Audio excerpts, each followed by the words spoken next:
Hello दोस्त, मैं Ritesh sir from RK research centre. आज हम लोग स्टार्ट करेंगे सॉलिड अवस्था मतलब ठोस अवस्था, 12वां क्लास केमिस्ट्री का दूसरा टॉपिक ठोस अवस्था। आज हम लोग पढ़ेंगे क्रिस्टलीय ठोस के प्रकार। क्रिस्टलीय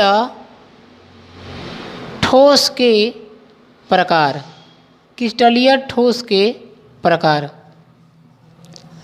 दोस्त, क्रिस्टलीय ठोस को हम लोग अगर देखें, क्रिस्टलीय ठोस को उनकी प्रकृति और उनके अवस्था के आधार पर हम लोग बांट सकते हैं 6 प्रकार में।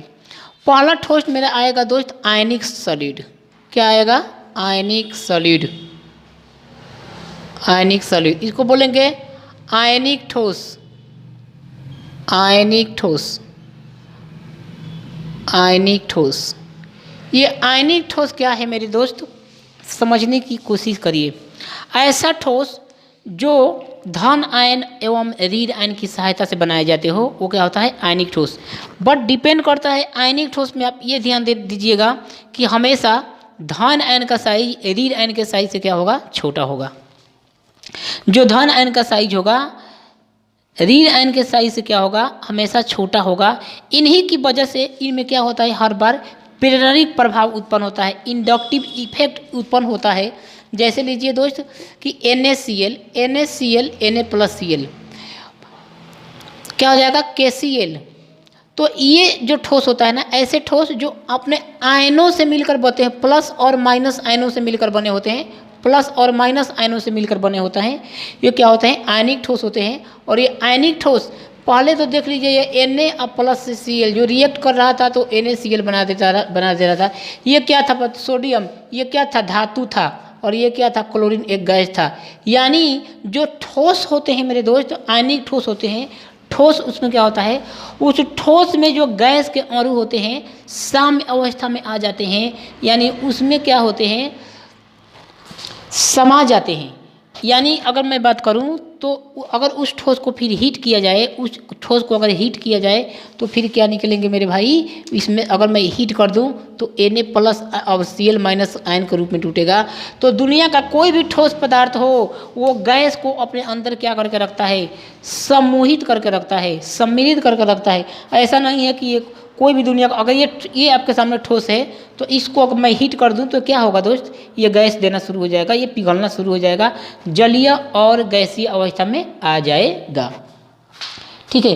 तो आयनिक ठोस होते क्या है? जो अपने आयनों से मिलकर बने होते हैं, जिसमें धन आयन का साइज क्या होता है? छोटा होता है। ऋण आयन का साइज क्या होता है?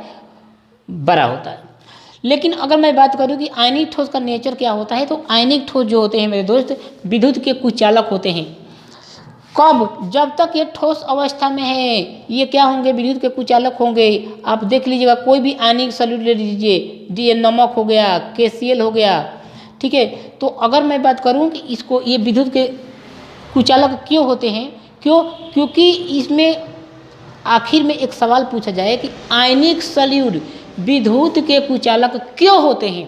तो दोस्त क्योंकि ये ठोस अवस्था में काम ये होता है कि ये ठोस अवस्था में NaCl जो बनता है, तो ये ठोस अवस्था में अपने अंदर गैस के अणुओं को बांध कर रख लेता है, यानी गैस के अणु जो होते हैं साम्य अवस्था में आ जाते हैं। इसीलिए जो आयनिक ठोस होते हैं विद्युत के कुचालक होते हैं। फिर समझिए मैंने क्या कहा, आयनिक ठोस विद्युत के कुचालक क्यों होते हैं? तो आयनिक ठोस विद्युत के कुचालक इसलिए होते हैं कि जो गैस के जो अणु होते हैं ना, जो गैस के अणु होते हैं साम्य अवस्था में आ जाते हैं, साम्य अवस्था में आ जाते हैं।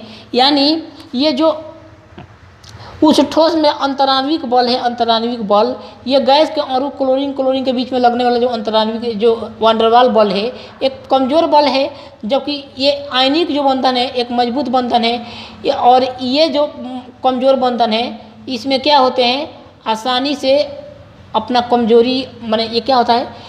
अपना आसानी से कमज़ोर बनकर इसमें क्या होते हैं? साम्य अवस्था में आ जाते हैं।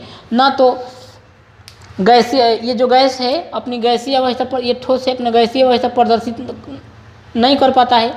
तो कहने का मतलब ये हुआ दोस्त कि जब अगर मैं NaCl अगर मैं इसको हीट कर दूं अगर मैं इसको हीट कर दूं तो Na+ और Cl- जल और गैसीय अवस्था में आ जाएंगे। तो कहने का मतलब किसी भी ठोस को अगर आप हीट करिएगा तो गैसीय अवस्था में आएगा। क्यों?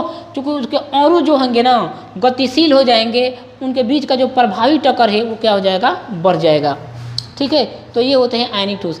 आयनिक ठोस का एक और गुण है दोस्त, आयनिक ठोस का जो गलनांक और क्वथनांक है काफ़ी हाई होता है। काफ़ी हाई क्यों होता है, इसका भी वजह देख लीजिए। क्यों? क्योंकि ये आयनिक ठोस जो होते हैं ना, इनके जो अणु होते हैं साम्य अवस्था में आ जाते हैं, साम्य अवस्था में आ जाते हैं, जिसके वजह से इनका जो गलनांक होता है एकदम ऊंच होता है। आयनिक ठोस एकदम कठोर होता है। ठीक है, ये बातें आपको ध्यान रखना है।